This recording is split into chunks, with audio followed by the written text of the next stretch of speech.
Coming back to America and kind of getting hit with a price shock of what it is really like to live in America, I thought it was bad. Being in the Midwest, being in Ohio, not really a smaller town, but definitely not a city. You really got the difference between prices between America and Europe. Not even going to talk about the difference in prices between Southeast Asia, South America, and the United States for sure. Not going to do that. But it was just so much different. And your ability to actually live a solid life was absolutely doable. Now, it wasn't hard. Even if you say that you're struggling in a lot of these countries, you still lived a life. You're still happy. But here, I don't know how people do it.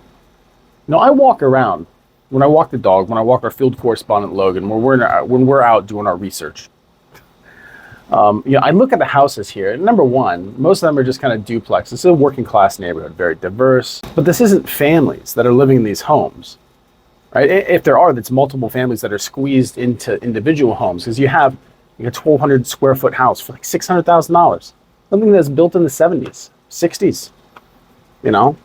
Roofs that are that thin. And I think of that price, and I wonder to myself, who can actually afford that? Because I've talked to so many people while living down here, and most of them are just like, I'm getting out, right? Working class people, that's what they say, I'm getting out. And I've talked to some people who are luxury business owners. I talked to somebody who, he has a company where they rent out yachts, where they take people on yacht cruises. And he said his business has gone down hundreds of thousands of dollars a year, just over the past couple of years. And that's because the money just isn't there for people anymore. Cost of everything's gone up. Cost of living. When I say cost of living, I don't think we really put an emphasis on that enough. It is cost of living to stay alive. And just staying alive in this country has become so expensive. But Florida? I mean, listen, the average person here makes like $42,000 a year.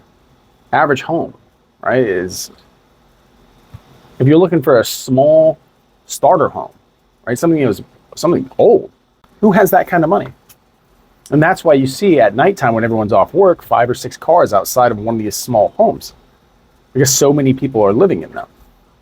And if you grew up poor, I mean, you're used to that kind of thing, especially if you grew up around immigrants, because that's kind of a common thing.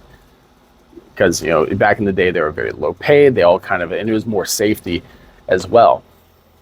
But the amount of people that I've talked to that are like, I'm getting out of Florida, it really does tell kind of a dark story of what the future looks like for this place.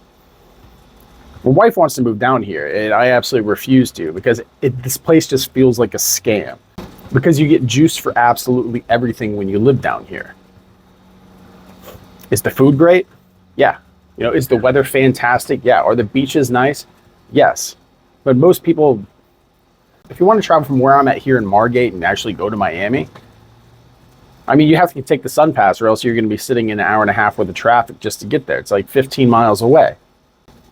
And you're like, well, just sit in traffic if you're worried about spending money. But it's like, that's what I'm talking about, though, is people don't have the time. Time is a luxury. So even the free time that you have, if you want to go enjoy it, here in Florida, there's a tax on that. Living your life is taxed here. And that's not something I want to do. And that's not even talk about the thing that gets me the most, because the wife's been looking up houses nonstop. HOAs. I have never seen. I mean, you can't find a place that doesn't have an HOA. It's incredibly rare. So even if you find a place, it's like, well, it's $160,000 for a condo. It's not in a bad place. That seems reasonable. You're never going to own it. Because right now the condo fees are $600 a month. What's that say in 5 or 10 years? Even when you have it paid off, you're actually going to have, on top of your insurance, on top of your taxes, you still have to pay crazy HOA fees. I actually want to be able to own a place. And that's what people want in general. Florida isn't for the working class, or at least South Florida isn't for sure. Now, I don't know how people do it here. If you're young and, your family has money, yeah, it's a great place. To live a comfortable life here in Florida, if you have a family, it takes $210,000. For the individual, around $80,000. But the average person here, like I said, is making $41,000, $42,000 a year. So that means that the vast majority of people here, they're not going to live comfortable. You're going to live in a house shared with a bunch of people because you can't afford your own rent. Cost of everything is going up. The likelihood of you having a house here, it is good to see that the price of housing is dropping, but even if it drops 10, 20% here, say if it's $660,000 for this house right here, right? And it drops down to $500,000. It's a massive drop, $160,000. If you're making $40,000 a year, can you afford that? That's the average, right? I mean, that's the median. That's what people are making. No, you can't. And this is a time right now in America where people's ability to save is at a lower rate than it's ever been. Ever. So what does that say about the future? I don't see, once all the boomers are gone, because this place is meant to just, it's meant for another generation. It's not meant for the generation that's coming up now. It's not meant for my generation. I doubt that it's even meant for Gen X. This is a boomer state, really is what it is. You either got into one of these properties when they were still affordable 30, 40 years ago, or you're just locked out. And as somebody who's worked in finance, I can tell you the amount of people who down here who have reverse mortgages is insane. So that means that when the generation does shuffle loose from this earth, their homes are just going to go to the bank. And the banks are going to put it up for rent, or they're going to sell it to a corporation because they're not going to cut the cost that much.